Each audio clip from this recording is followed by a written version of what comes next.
New India live के दर्शकों नमस्कार। दर्शकों में सुनील मान। दर्शकों, आजकल राजनीति में बड़े उथल पुथल और बड़े अलग थलग के बयान दिए जा रहे हैं। आज इसी को लेकर राजेश धनखड़ जी हमारे साथ हैं। ये अलग अलग मुद्दों पर काफ़ी बातचीत कर रहे हैं और काफ़ी चर्चा में है प्रदेश में इन दिनों। तो आज इनसे बातचीत करेंगे। धनखड़ साहब, आपका स्वागत है। नमस्कार मान साहब। धनखड़ साहब, एक तो आपकी जो जितनी भी आपकी बातें आती हैं ना, कहीं बैठते हैं जिक्र उठता है, तो आप कहीं न कहीं चौटाला परिवार की फेवर में नजर खड़े कर आते हैं। नहीं, ऐसा क्यों? ऐसा है मान साहब, ना मैं बेका हमदर्द हूँ जी, ना मैं भूपेंद्र हुड्डा दीपेंद्र हुड्डा का विरोधी हूँ जी, ना मैं कैप्टन अभिमन्यु का नौकर हूँ। जी, मैं उस कौम में पैदा हुआ हूँ जिन्हें पलवल से पेशावर तक राज करा है। मैं उस कौम में पैदा हुआ हूँ जिन्हें काबुल कंधार तक पठानों को सलवार पर नहीं सिखा दी। मैं उस कौम में पैदा हुआ हूँ जिन्हें बच्चों और औरतों के ऊपर कभी हाथ नहीं उठाया। ठीक है, पैदा वाली बात तो सही है, लेकिन कई ये पूछते भाई, ये पूछना धनखड़ साहब, आप काम क्या करते हैं? सर, आप काम क्या कर रहे हैं आजकल धनखड़ साहब? काम ठाले रहा हूँ पूरे दिन। काम कौन करने दे है? यानी कि नेताओं की पोल खोलने का ही काम है। इससे ज्यादा बढ़िया काम कौन है? आप डंके की चोट पे बोल रहे हो, कोई प्रूफ है आपके पास ऐसी जो किस चीज़ के? ऐसी जो बातें, जैसे आपने दीपेंद्र के बारे में कुछ बातें कही हैं। नहीं, मैंने क्यों कही हो? तो आईजी उस टाइम का एसएसपी रणवीर शर्मा जी, जो पंचकुला में एसएसपी था 2003 में, गीता गरेवाल की उस एप्लीकेशन पे एफआईआर करा रखी है जी, भूपेंद्र हुड्डा दीपेंद्र हुड्डा आशा हुड्डा के नाम और इसकी दीपेंद्र की बहन के नाम। मैं थोड़ी बोल रहा हूँ, जी, वो आईपीएस अधिकारी बोल रहा है।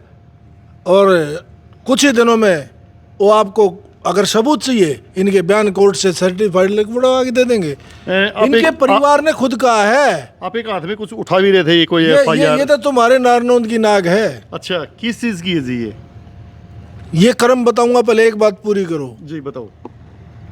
दीपेंद्र हुड्डा के बाप ने, इसकी मां ने, दीपेंद्र हुड्डा ने कोर्ट में लिख के दिया। देखिए जी जाखड़ साहब, वो धनखड़ साहब, एक मर्यादा के तहत रहे, जो उनके पिताजी हैं प्रदेश के मुख्यमंत्री रहे हैं, आज पूर्व मुख्यमंत्री, एक मर्यादा के साथ बातचीत करना दर्शाता है। मैं कानून की बात कर रहा हूँ जी, और मैं मर्यादा नहीं तोड़ रहा। जो जिसके माँ बाप और खुद जाके ये कह दे कि हम किसी काबिल नहीं है, हमारा लड़का इस लायक नहीं है, कोर्ट में बयान दे रखे हैं।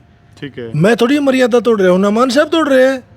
अरे सर, किसी की हम बात करेंगे ना तो एक उसके माँ बाप ने कह दी ना कोर्ट में। अरे सर, वो तो कोई मेडिकल रिपोर्ट रही हुई है, उनकी कोई मजबूरी रही होगी, कोई भी ऐसे कुछ, हालांकि वो चीजें अभी सामने भी नहीं आई, अभी तक वो चीजें सामने भी नहीं आई। जिन लोगों ने, अभी तो आरोपी है, कोई ऐसा प्रूफ आपके सामने? प्रूफ क्यों नहीं है भाई जी? जिस पे कोर्ट में बयान दे दिया, 10 साल का चीफ मिनिस्टर, 4 बार का सांसद, अगर वो झूठ बोल रहे, ये थोड़ी है।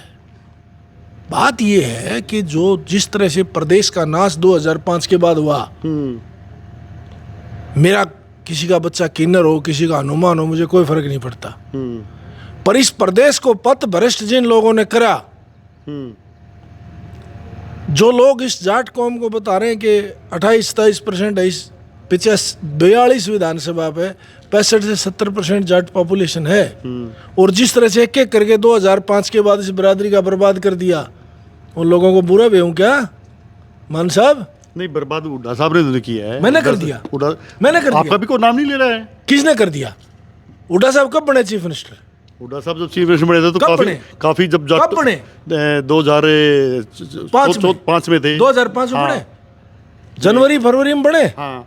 31 मार्च को सुरेंद्र सिंह का हेलीकॉप्टर एक्सीडेंट हुआ, नवीन जिंदल का हुआ, एक सुहा। ओम प्रकाश चौटाला इस किसके राज में हुई? मौत है भगवान लिखता जी, उनको इंसान नहीं लिखता। तो सारी नगे राज में लिखी गई।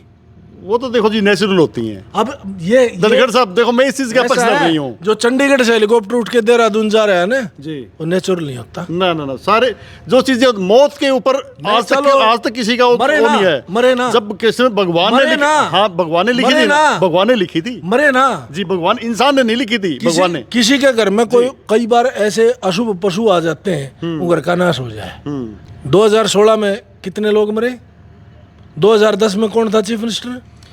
अरे वो चीफ मिनिस्टर था, उसने चीफ मिनिस्टर ये तो नहीं कहा कि आप ऐसा करो। नहीं, अरे कमाल है। जाट आंदोलन किसने मांगा 2010 में? आपके पड़ोस में था, मैयड़ में। किसके राज में मरे 2 लड़के? और ये 150 लोग जो वांटेड है नारनौंद के, 120-25 लोग, और यहाँ का विधायक अनाप शनाप बयान दे रहे हैं। कौन जिम्मेवार है? भूपेंद्र हुड्डा चीफ मिनिस्टर है, इसके राज में 2 लड़के गोलियों से भून दिए गए, झूठा आरक्षण दे के चला गया। 2016 में उसके गिरोह के लोगों ने आग लगवा दी, यहाँ के बेटे के घर में लगवा दी। अभी पिछले दिनों एक कैप्टन अभिमन्यु को लेकर एक उत्तर भारत की जो खापें हैं वो उनके समर्थन में आई थी कि कैप्टन का नाम क्यों ले रहे हो? कैप्टन है क्या है उस घर में? 13 महीने 3 में कैप्टन है। कैप्टन उस घर की मालिक की माँ से का भाई है। नहीं, उन्होंने भी मतलब एक आदमी राजनीति करे तो उसका बता दो। उनका घर जलाया गया था। किसका? कैप्टन अभिमन्यु का। कैप्टन का क्यों जलाया? परमेश्वरी देवी का जलाया, मित्र सेन का जलाया, मित्र सेन के बड़े बेटे का जलाया। 2 प्लॉट किसके नाम है उस घर में? 3 प्लॉट किसके नाम है? एक चुना हुआ विधायक झूठ बोल रहे हैं अपने हल्के के आदमियों को। अपने हल्के के सम्मानित परिवार के जो 6-6 साल के बच्चों के ऊपर लाठियां बरसाई गई और औरतें रोती हुई भाग ली, उसके ऊपर बयान दे रहा है। ये भी है कि भाई जो अगर कैप्टन अभिमन्यु का घर जलाया तो उसका मुआवजा भी मिला उनको। कितना मिला? कितना मिला? आप ही बताओ। विधायक क्या करे? आपके विधायक से पूछो। 28 करोड़ बता रहा है और 1 करोड़ 70 लाख रुपए परमेश्वरी के नाम मिल रहा है। 3 प्लॉट है। 1 करोड़ 12 लाख रुपए वीर सेन जो इनका बड़ा भाई है उनके नाम मिल रहा है। और इस 5 प्लॉटों में कैप्टन अभिमन्यु का 2% भी हिस्सा नहीं है। 3 दिन तक लगातार आग लगवाई गई। जो लोग आग लगाने वाले थे वो इसी के पार्टी के संबंधित लोग हैं, ना कोई नेलो का है ना कोई बीजेपी का है, सारे कांग्रेस के पदाधिकारी हैं। धर्मेंद्र हुड्डा ने यूएसआई का प्रेसिडेंट रहा है, नो वोट के रहा दीपेंद्र हुड्डा की, किसने लगवा दिया? आजकल तो दीपेंद्र हुड्डा के बड़े खिलाफ बोल रहे हो, बड़ी बार धर्मेंद्र हुड्डा भी। मैं अगर आपको यहाँ बैठा लूंगा और आपकी कोच में छुरा मार दूंगा तो आप मेरा भजन करते जाओगे बाहर? यानी कि नो, आप कह रहे हैं कि धर्मेंद्र हुड्डा ने दीपेंद्र हुड्डा के नो वोट डाले हुए हैं। मेरे भैया ये तो सबूत बोल रहा है जो आपका विधायक बोल रहा है कि भूपेंद्र हुड्डा के राज में 150 लोग वांटेड हुए जाट आरक्षण में और उनके गिरफ्तारी वारंट आ रही है, रिलिस्ट।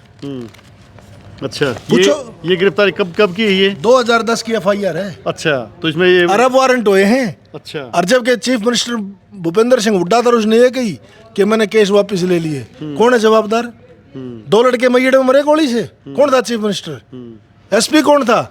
SR, ठीक है, सुभाष यादव। किसने प्रमोशन करा? उन दोनों बच्चों के घर वालों को नौकरियां किस सरकार ने दी? ये 150 बच्चे वांटेड क्यों है आज? क्या वो बच्चों के नौकरियां नहीं लगती? क्या वो बच्चों की शादियां नहीं होती? तो विधायक जी ने एक बयान दिया था कि भाई इतने, ये आप कह रहे हैं कि 28 करोड़ रुपए मिले हैं। हाँ? तो इसमें कुल कितने पैसे मिले? 2 करोड़ 82 लाख रुपया मिला और 150 लड़कियां की सिंधु परिवार ने शादी करी। अच्छा, 1.5 लाख रुपए एक लड़की की शादी में लग रही है। या तो विधायक माफी मांगे, ऊपर से कह रहा है कि पंचायतें उनके 70% लोग तो फूकने वाले और थे जो केस में थे। हाँ, असली यहाँ का तो पता है ना विधायक ने, उन्हीं का तो चेला है जो घर जलवाने वाले हैं। कहाँ से आया पेट्रोल? भूपेंद्र हुड्डा के भतीजा के पंप से। जब अकेले मित्र सेन के बच्चों का घर फूक दिया गया, उससे थोड़ी ही दूरी पे भूपेंद्र हुड्डा घर था, उसकी तो 4 दुकानें थी, वो नहीं जलाई गई, उसका घर नहीं जलाया गया। कैप्टन के मकान के पीछे सतीश नंदल का ऑफिस था, वो तो नहीं जला गया। हो सकता है लोगों में गुस्सा हो, भाई सरकार में थे कैप्टन अभिमन्यु, इस वजह से कि भाई एक दिन गुस्सा होगा ना, आंदोलन होगा तो 19 तारीख को आया ना, 20 तारीख को कैसे गुस्सा था, 21 तारीख को गुस्सा था, 5 किलोमीटर स्कूल में गुस्सा था, उससे 8 किलोमीटर दूर प्रेस में गुस्सा था। और जो चौधरी मित्र सेन ने कोठी बेची उसको फूकने के लिए चले गए और बाणी अंदर रजिस्ट्री दिखाई वे मन खरीद रखी है, वापिस आ गए। प्री प्लान था, गुस्सा था? बताइए आप। यानी निशाना बनाना है। आप पत्रकार हो, चौथा स्तंभ हो इस देश के, जहाँ आप लोग भी इस स्तंभ में भी डिमक लाग जाएगा तो या छाते पड़ के मान साहब मर जाएंगे लोग। धनखड़ साहब जैसा आप जैसे जो बताते हैं, प्रूफ के साथ बताते हैं, वो चीजें जनता के सामने लेके जाते हैं। हाँ, तो डंके की चोट पे लेके जाते हैं। मैं तो सारी डंके की चोट पे है मेरी। लेकिन आप पे भी सवालिया निशान उठाए जा रहे हैं कि कहीं ना कहीं आप के पीछे कोई नेता है और वही आपसे ये बुलवा रहा है। मेरे पीछे है नेता जी? कौन आपके नेता? बता दो। आप बैठे। नहीं, मैं तो नेता हूँ ही नहीं। मैं ना नेता, मैं तो एक पत्रकार हूँ। नेता क्या हुआ है? जिसके आप आजकल जिसके गुण गा रहे हैं आप। किसका गुण गा रहे हूँ? आप कैप्टन अभिमन्यु के गुण गा रहे हैं। हाँ, एक बार भी। कब मैंने प्रसाद बांटा कैप्टन अभिमन्यु का? वो दिन बताओ। आप कैप्टन अभिमन्यु कद गाड़ी के शीशा लता मारता पा गया, कद बेचो टड़ाक पा गया, मेरे तो कुमारी शैल यानी आपका जो निशाना है, निशाना कांग्रेस के विधायकों पे है हाँ लगातार। मेरे तो कुमारी शैलजा से मेरा फोन ठाक देखो 10 बार फोन आ रहे होंगे जी। सुबह कुलदीप शर्मा का भी आ रहा था। तो खुद कुमारी शैलजा से आपकी नजदीकियां हैं? मेरी तो आपसे भी है, इस प्रदेश का नागरिक नहीं हूं मैं। हमसे तो मेरे से तो देखो धनखड़ साहब, मैंने आपका कभी चैनल्स पे आपकी वीडियो देखी है, हम तो पहली बार मिल रहे हैं। मैं इस प्रदेश का नागरिक नहीं हूँ, आतंकवादी हूँ जी ना, बिल्कुल नागरिक हो। मेरे सबके संबंध है, सबके मेरे घर माओ है।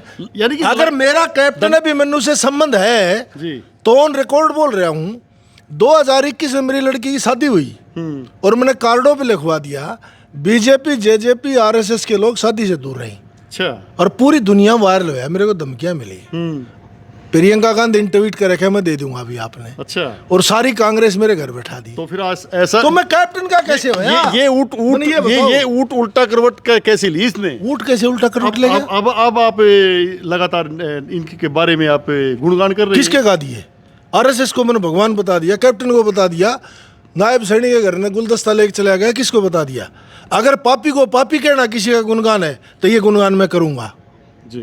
कैप्टन हमारे समाज का पैदा हुआ आदमी है, उसके उठ बच्चियों पर लठ बरसाई गई, औरतों का लठ मारे गए, उसकी मामी मार दी गई, लठ मार के कंडेम कर दी, जिनका सकूल और पशु और कुत्ते फूंक दिए गए, और एक चुने हुए लोग उसके ऊपर झूठा इल्जाम लगा रहे हैं कि 28 करोड़ रुपए ले गया। अभी जो क्या नारनौंद के लोग पूछेंगे उससे? क्या नारनौंद के लोगों ने इसलिए चुना था? आपके पास इस चीज का भी प्रूफ है क्या? 2 करोड़ 86 या 83 लाख रुपए वही मिले हैं? अभी 5 मिनट में आपको दे दूंगा। ठीक है जी। आरटीआई से लिया हुआ जवाब है कि सरकार की तरफ से कैप्टन अभिमन्यु को 2 लाख। आरटीआई से लिया हुआ जवाब है, डेट वाइज दूंगा, किस किस डेट को कितना पैसा आया। तो ये जो और ये इंटरव्यू आपके विधायक से लेना कि तू नारनौंद के बेटे के हक में है, बाबू बेटा की चमचागिरी कर रहा है। अगर नारनौंद का बेटा है और नारनौंद के बेटे के हक में आवाज नहीं उठा सकता तो ऐसे एमएलए और ऐसे नेता को धिक्कार है। कैप्टन अभिमन्यु उसका विरोधी हो सकता है। कैप्टन अभिमन्यु के जन्मे परिवार में 6-6 साल के बच्चे, औरतें, एक साहब सिंह वर्मा की बेटी भी उसी में, कैप्टन की मम्मी। अगर नारनौंद का आदमी कैप्टन के मामा के जाएगा तो कैप्टन की मम्मी को मम्मी ये कहेगा क्या? ये सामने चुनाव लड़ना यही बात है? धनखड़ साहब फिर आपके साथ हम पेश होंगे, अच्छा, जरूर आपको करेंगे पूरे सबूत। ये थे हमारे साथ राजेश धनखड़ जी। राजेश धनखड़ ने बताया कि जो नारनौंद के विधायक ने आरोप लगाया है कि कैप्टन अभिमन्यु का जब आवास जला तो उनको 28 करोड़ रुपए मुआवजे के रूप में दिए गए थे। वहीं इन्होंने डंके की चोट पे किया कि आरटीआई के माध्यम से इन्होंने 2 करोड़ 83 लाख रुपए ही कैप्टन अभिमन्यु को उस प्रकरण के मिले हैं। वहीं उसी पर उन्होंने बेटियों की शादी पर वो सारा खर्च कर दिया गया है। वहीं इस मामले पर लगातार भी आपके साथ आगे बने रहेंगे। कैमरामैन सचिन सैनी के साथ सुनील मान, न्यू इंडिया लाइव।